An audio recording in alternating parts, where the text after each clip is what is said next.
how strong is your confidence? To achieve your goals, to stand up for yourself, to get that dream job, to start dating again, to lead others, and to make a greater impact, you need unbreakable confidence. But why is it so hard to build our confidence? I'm sure you can relate to me. Confidence is a learned skill. We are not born confident. We don't launch a company confident. We don't start dating after divorce confidently. Confidence is a learned skill. So let's talk today about what confidence is and what you can do to build your confidence. So imagine walking into a crowded room without any social anxiety. That's confidence. Imagine skating effortlessly through an interview for your dream job because you know your strengths, you know your weaknesses, and you can hold both as you effectively articulate your immense worth. That's confidence. Imagine gazing into the eyes of the love of your life with perfect confidence that they know your soul because you have learned to share it freely and fearlessly. That's confidence. That level of confidence is real, but we got to build it. So let's talk today about how you build that kind of confidence. I see it in my authors all the time, you guys. I see it in my business clients all the time that they say they want to grow a global company, but they don't have the confidence that backs that up. They say they want to write a best-selling book, but they're lacking the confidence that will fuel that desire. The trick to getting there and having more confidence is just like everything else. You have to train your brain to be confident through practice. Remember, you become who you practice to be. So what do you practice to build confidence? Failure. Yeah, have a different view of failure. If I could say one idea, one tip that could catapult you into a whole new level of living, a whole new level of showing up in your business, in your love life, in your family and friend life, it would be to have a new idea about failure. Failure is the key to an ironclad, confident backbone. It really is. Failure is also the most common fear that stops my would-be authors, my other coaching clients. And I hear this all the time. Lisa, I feel like I'm ready to write my book, but I'm so scared to start. What if I fail? Failure is scary. I get it. But why are we all so afraid to fail? Why are we making such a big deal about failing? We never did when we were young kids. When you learned to walk, you'd fall down, it hurt, you got back up and tried again. You had this inner spirit to expand, to grow, to try again. So this conversation is about how to tap back into that part of you that, failure hurts. Ouch, it hurts. But we can overcome that pain by retraining our brain and focusing on new synapses on how we relate to failure. I failed so big in my company. I've failed so big in my life. So many times I've actually lost count. And each one stung. Some of my failures were even catastrophic. My most painful failure in my business happened early in my speaking career. I failed through a small, silly mistake that cost my company $87,000 in one single day. Yeah, that's a failure. Back when I was giving speaking engagements back in the 1990s, long before the days of online order forms or web stores, I would bring all these resources to the back of the room and have a paper order form that everybody would fill out. I would give them, my staff and I would give them the resources that they purchased and keep the order forms to process the credit cards back at the office. I know it sounds like ancient times, but this was 25 years ago. I sold almost 200 orders that day, which equaled $87,000. On the plane ride home, I put the folder of order forms in the seat back pocket in front of me. Yeah, you guessed it. I walked off the plane without any of those orders. Yep. And I lost $87,000 of merchandise costs. And I lost the damn forms to pay for it. That was a big failure.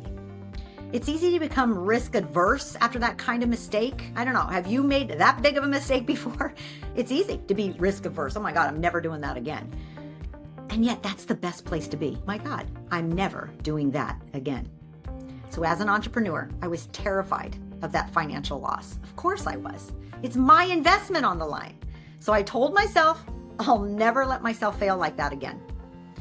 The thing is, everyone has a story like mine. Everyone, you included, have all failed.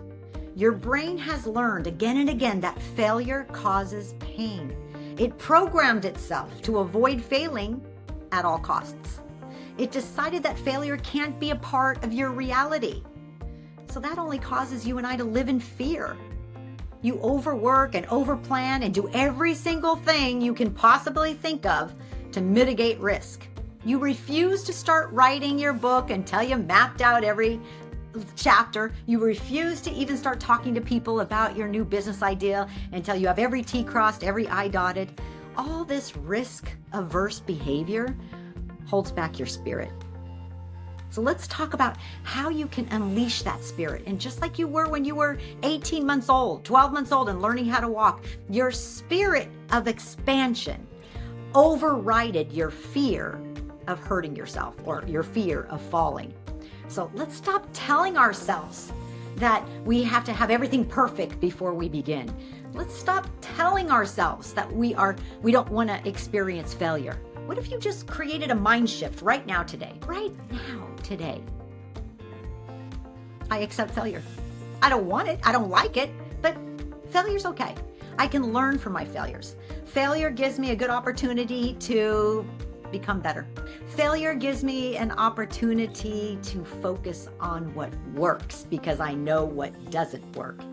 Failure is my opportunity to see that I'm trying. You know what? I'm a person who tries things. I'm a force who gets out there. Failure can be that lens for you as well. Can we even say that we need failing? We need to fail? We need the practice to fail. Failure is also good for you. It inspires more adaptive problem solving and confirmation of your values, making you a better person. It is in failure, the really painful kind, that vows are made, lines of demarcation are drawn, and a person is radically changed. It's the pain of failure that inspires such conviction that the decisions are emblazoned on the subconscious mind and a new level of commitment arises. I know it hurts. I know failure hurts, but sometimes a little hurt is okay. It's what makes you grow. It's what makes growth stick. And failure also creates an opportunity of success that would have never been created had that failure not happened. So here's what happened when I lost $87,000 over such a small mistake. Yeah, it hurt. It hurt a lot. I cried with frustration. I yelled at the Delta customer service rep who couldn't recover the forms. I lashed out at my husband at the time, who had no idea why I was so distraught. I told myself horrible things about my idiocy and incompetence. I was in pain.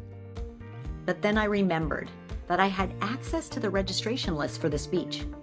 If I wanted to, I could look up every attendee's name and phone number. I could call every person on that list and ask if they had purchased merchandise from me. I could get their credit card and order info right there over the phone. Now that was a crazy idea, lunacy really, but that's exactly what I did. One by one, I called every single person that had registered for that event. And by the end of the week, I had 113 completed order forms ready to be charged. And I recouped almost all of the $87,000.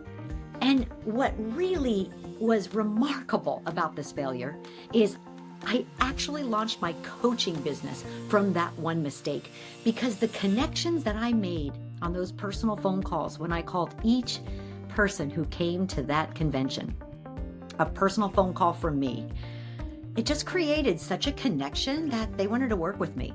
They were impressed with my authenticity. They were impressed with my willingness to rectify a problem, this big failure.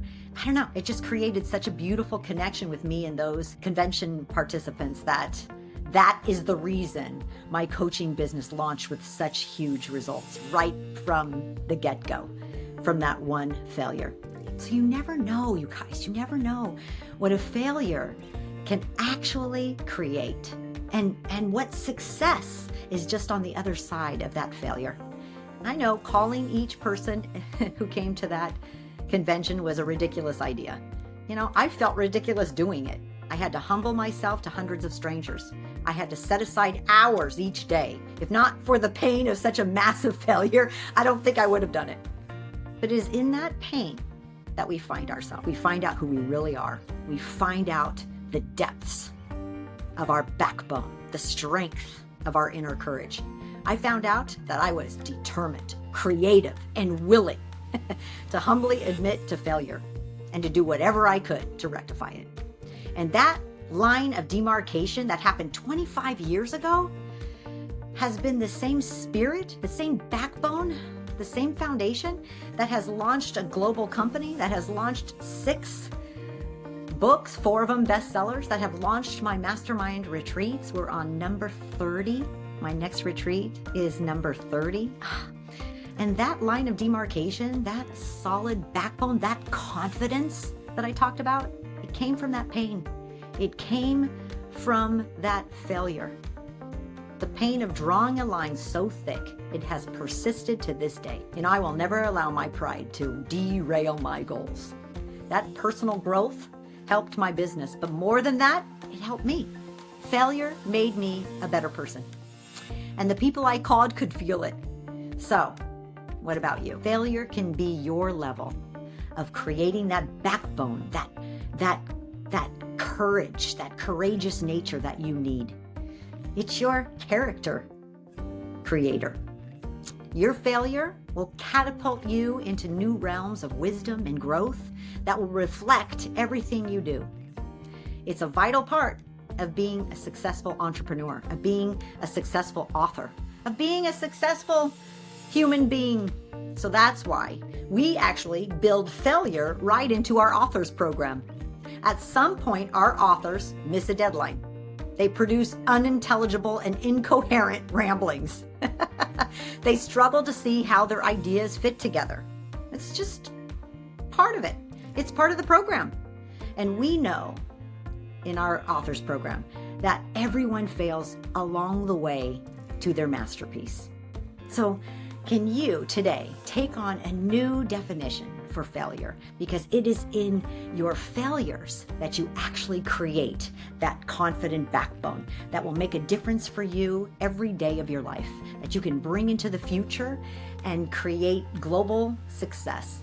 So let's shift our mindsets around failure and what we make it mean, and actually look at the last failure that you've had. How can you recreate that failure? How can you dissolve the pain of that failure? By finding the wisdom, by calling out the learned lesson, by noticing the success that came from that failure.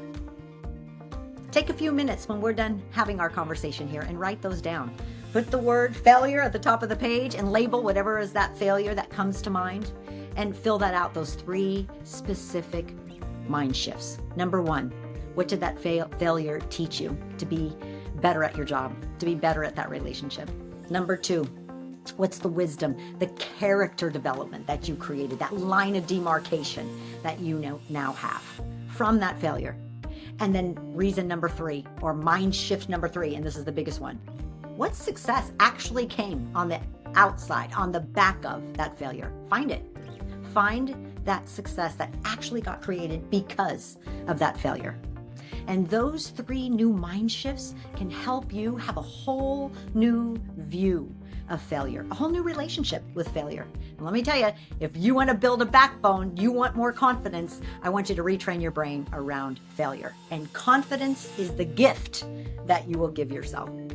Make it a great day, everyone. Be bold, be courageous, and retrain your brain around failure. Are you ready to share your wisdom with the world? A published book gives you instant credibility, increased income, and a global impact. Get registered for the Hope Publishing House Authors Program, and let's make a difference together.